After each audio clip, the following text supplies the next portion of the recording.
A paz do Senhor Jesus. Que sofrimentos estão reservados para Betsaida e Corazim? Porque se os milagres que foram feitos lá tivessem sido feitos em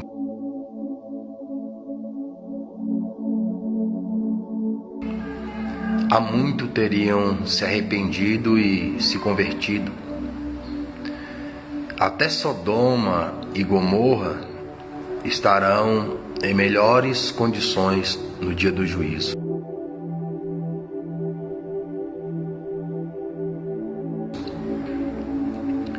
Para que os milagres? Para que os sinais? Para que os prodígios? Para que as maravilhas de Deus? Para confirmar que o Senhor Jesus é o caminho, a verdade e a vida.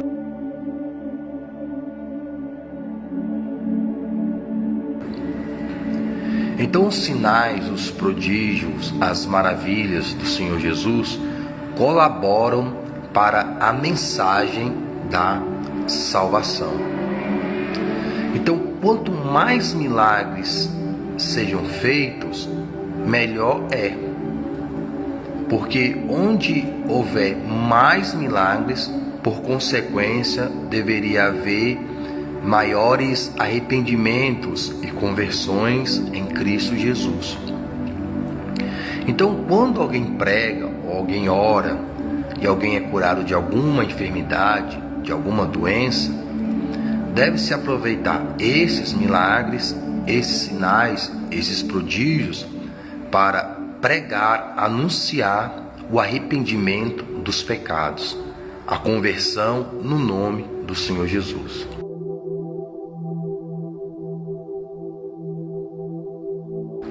É bem certo que alguns pregadores, algumas denominações pegam esses sinais de cura e de milagre e de prodígios para arrancar dinheiro do povo, para manipular o povo.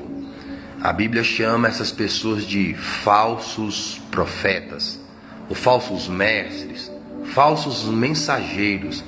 É bem certo que até Satanás se transfigura em anjo de luz.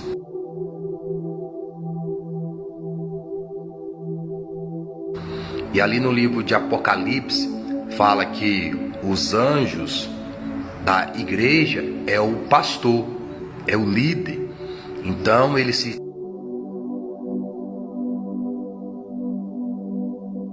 transfiguram de verdadeiros pastores, usando o nome do Senhor Jesus e operando sinais, prodígios e maravilhas. A Bíblia diz que Satanás crê em Deus que até se estremece.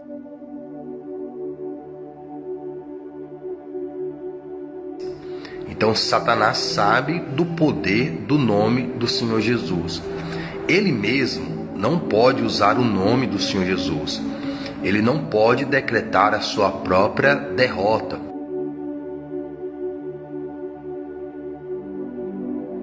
Mas ele inspira homens ou mulheres a anunciar o nome do Senhor Jesus e operar curas, operar maravilhas e operar milagres. Porque essa autoridade de curar pessoas, no nome de Jesus, não foi dada a anjos caídos, os anjos das trevas. Essa autoridade de curar enfermos, de curar doentes, foi dada aos homens. Os homens que têm essa autoridade de curar e de expulsar as enfermidades dos próprios homens, dos próprios seres humanos. Por isso que o Senhor Jesus Cristo, ele veio como homem, ele morreu como homem e ele também ressuscitou ao terceiro dia como homem, para que os homens no gênero humano tivessem tanta autoridade de curar enfermos, como também autoridade de ressuscitar até mortos. E esses mesmos, ao crer na mensagem do arrependimento de Cristo, pudessem também serem ressuscitados para a salvação ou mesmo para o arrebatamento. Quando Cristo voltar, algum grupo um grupo de pessoas não vai passar pela experiência da morte.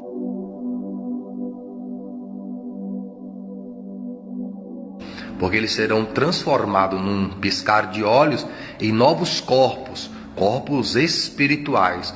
Porque esse corpo carnal, que é a semelhança de Adão, não pode herdar o reino e a justiça de Deus.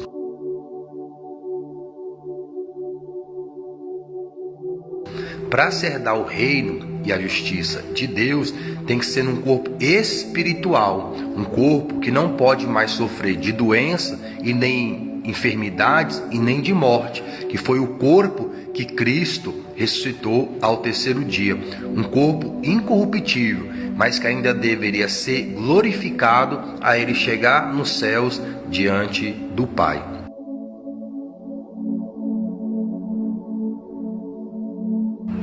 Mas ainda assim, mediante a tudo isso, teve muitas cidades, algumas cidades, que não podem ser feitos muitos milagres e muitos prodígios e nem muitas maravilhas. Por quê? Porque eles não acreditaram no Senhor Jesus Cristo. Eles não acreditaram na mensagem do Senhor Jesus.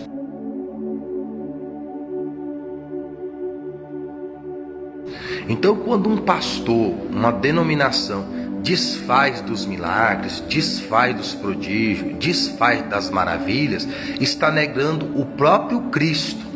Por isso que eu estava dizendo nos vídeos anteriores, se uma igreja ela tem a salvação da alma, então ela também tem o levanta e anda.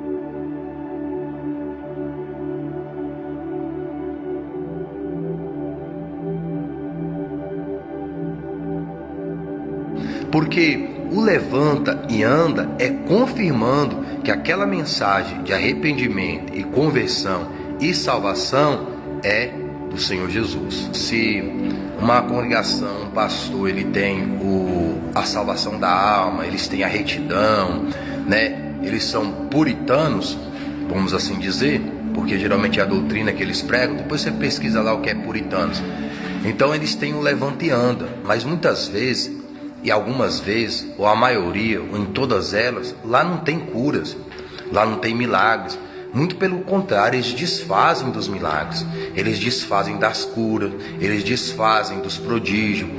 Eu me desfazer de qualquer dom do Espírito Santo, eu estou me desfazendo do dom da salvação. E eu tenho reparado algumas pregações, elas são muito rígidas, né? No contexto de você ser perfeito. Não que nós não devamos buscar a perfeição que está em Cristo, mas essa perfeição em Cristo é com humildade, é com quebrantamento, é com contritamento, né? É aquele arrependimento onde você reconhece que você é um pecador, onde você reconhece que o Senhor Jesus, ele não tem pecado, ele não teve pecado, ele morreu sem pecado, ele ressuscitou ao terceiro dia sem pecado. Então, eu vejo, por um lado, que é como uma doutrina farisaica, irmãos, sabe? Porque quem não estava acreditando nos milagres do Senhor Jesus eram os próprios fariseus e saduceus da época. E alguns milagres eram evidentes. Era evidente que o Senhor Jesus Cristo fez um milagre. Tanto é que o Senhor Jesus fala assim: se vocês não estão crendo porque eu estou falando, então creia pelas obras. Quais as obras que ele está falando? O cego ver, o mudo falar, o surdo ouvir, o aleijado andar, os mortos ressuscitarem, sabe? Então eles estavam vendo todos esses milagres. Ainda assim, vendo todos esses milagres, eles estavam rejeitando Jesus Cristo. Então as pessoas, quando rejeitam os milagres, rejeitam os sinais, rejeitam as maravilhas de Deus, está rejeitando o próprio Deus. Até o ponto o Senhor Jesus falar para os discípulos: aqueles que vos rejeitam, rejeitam a mim, e aquele que rejeita a mim, rejeita o Pai que me enviou. Aquele que vos aceita, aceita a mim e aceita o Pai que me enviou.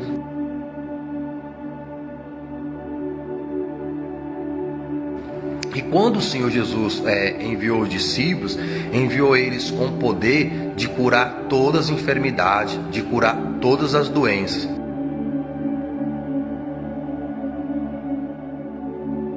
ninguém está falando aqui que todo mundo vai ser curado. Ninguém está falando aqui que todo mundo vai ser sarado. E mesmo que uma pessoa ela for curada, se Cristo não voltar e arrebatar ela viva, ela vai morrer por alguma coisa, alguma doença, um acidente, alguma coisa ela vai ter que partir daqui, seja pelo arrebatamento ou seja pela experiência da morte em si. E a gente tem notado que essas congregações, desses pastores que pregam contra os milagres, eles pregam contra os prodígios, eles pregam contra as maravilhas, como se não fosse importante, e é importante, para a pessoa que está doente, para a pessoa que está enferma, uma pessoa que está precisando de uma cura, é importante a cura. E o evangelho não é só falar, irmão, é obras. Tanto obras no nosso caráter de arrependimento e conversão, como obras de poder, de prodígio e maravilha. É palavra de Deus. O Senhor Jesus mandou curar os enfermos, Ele não pediu. Ele falou, não, se vocês quiserem, vocês curam ou vocês não curam. Se vocês quiserem, vocês expulsam ou não expulsam o demônio. Não, Ele mandou. Ele mandou curar os enfermos, ele mandou batizar no nome do Pai, do Filho. Então são ordenanças de Deus para a igreja, principalmente para os líderes, para os pastores, para os mestres, né? Eu até fiz um comentário num vídeo anterior, que quando alguém é curado de alguma enfermidade, de alguma doença assim, esses próprios pregadores falam, não, mas o diabo faz sinais, o diabo também faz milagres. E eu pergunto, me mostra na Bíblia, me mostra qualquer texto da Bíblia o diabo curando alguém.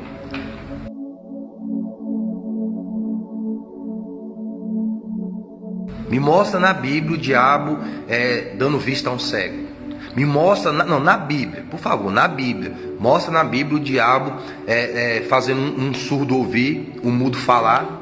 Me mostra na Bíblia, nas Escrituras, o diabo fazendo alguém ressuscitar. Me mostra na Bíblia o diabo fazendo alguém prosperar. Porque até aquela oração que fala assim, dai-nos o pão nosso de cada dia, ali está falando das coisas terrenas, das nossas necessidades cotidianas, humanas. A Bíblia fala que nós não devemos buscar as coisas dessa terra em primeiro lugar, mas a Bíblia não fala que nós não devemos buscar, senão não haveria necessidade de trabalhar, entendendo? A Bíblia fala que é do suor da testa que comemos o nosso pão. Então, a Bíblia fala que nós devemos buscar o reino e a justiça de Deus em primeiro lugar. O que é o reino e a justiça de Deus em primeiro lugar? É a salvação da nossa alma. Por que adiantou me ganhar o mundo todo, ficar rico, comer tudo que quiser, vestir a roupa que quiser, calçar o sapato que quiser, ter tantas vitórias materiais e no fim passar a eternidade toda no inferno? Então, quando fala buscar o reino, a justiça em primeiro lugar, é a salvação da alma, que vem pela confiança em Cristo como único Senhor e Salvador, se arrependendo dos pecados, confessando a Cristo que você é um pecador e que você precisa de Cristo para ser liberto do pecado, para ser salvo do pecado, para ser curado do pecado, porque o pecado, ele escraviza tanto enfermidades e doenças físicas, como psicológicas, como traumas na alma. Então o Senhor Jesus veio para libertar, curar e salvar o pecador, tanto fisicamente, como materialmente, como sobretudo espiritualmente. Mas aqui, quando eu falo materialmente, não é a ambição de ser rico, é o suprimento das necessidades de cada dia em Cristo. Então, quando você vê um pregador ele pregando, a denominação dele pregando, falando de santidade, falando de retidão, como se ele fosse melhor do que os outros, como se a denominação dele fosse melhor do que os outros, observe se tem os milagres lá, observe se tem os prodígios, observe se tem as maravilhas, observe se tem os dons do Espírito Santo, porque senão pode não somente passar simplesmente de um hipócrita.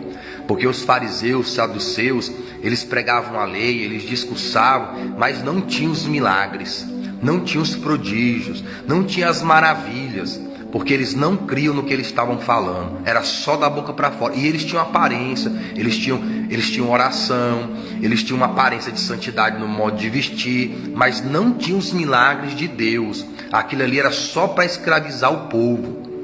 E por outro lado também, quando você estiver numa denominação que tem prodígios, que tem curas, que tem maravilhas, vê se lá prega também o arrependimento dos pecados, vê se lá prega a conversão das iniquidades. E mesmo que você esteja em qualquer uma dessas situações, lembre-se que o único caminho da salvação é o Senhor Jesus. E lembre-se que os milagres, os prodígios, as maravilhas confirmam que Cristo é o único Salvador e Senhor da salvação da alma humana. Não existe outro meio do homem ser salvo a não ser em Cristo. Agora, se você está com alguma necessidade física, se você está com alguma necessidade de cura de enfermidade, de doença, se você está passando alguma necessidade financeira, você pode orar ao Senhor Jesus também. Ele se agrada. Deus, ele não é avarento. Deus tem prazer de abençoar os seus filhos. Se os homens que são maus sabem dar boas coisas aos seus filhos, muito mais Deus não dará o Espírito Santo. E se Deus, ele deu o único filho dele para morrer pelos nossos pecados, não nos daria também as demais coisas? Então, essa questão de falar assim, não busca Deus para ter as coisas, não. Eu quero te dizer, como se Deus não se agradasse. Eu quero dizer que Deus se agrada. Todas as vezes que uma pessoa chegou em Jesus Cristo pedindo a cura de uma filha, todas as vezes que a pessoa chegou em Jesus Cristo pedindo a cura de uma enfermidade, todas as vezes que a pessoa chegou em Jesus Cristo pedindo a cura de uma doença, todas as vezes que a pessoa chegou em Jesus Cristo pedindo a libertação da alma de alguém aprisionado por demônios, a Bíblia diz que o Senhor Jesus se agradou. E o Senhor Jesus ainda elogiou essas pessoas. Grande é a tua fé. Tem vários versículos, tem vários textos bíblicos falando que Deus se agrada quando a gente crê nele para suprir as nossas necessidades, sejam materiais, sejam sentimentais, sejam familiares e sobretudo espirituais. Mas se porventura alguma dessas bênçãos terrenas não vierem a ti por algum motivo espiritual, algum propósito de Deus, seja a nossa falta de fé, ou seja realmente Deus não querendo fazer por alguma coisa, creia que existe um novo céu, uma nova terra preparada para aqueles que perseverarem até o fim, confiando em Cristo como único Senhor e Salvador da sua alma. E lá é abundância de fartura, material, física, espiritual. Em todos os sentidos seremos plenos no Senhor Jesus. A paz do Senhor Jesus e boa meditação das coisas do alto.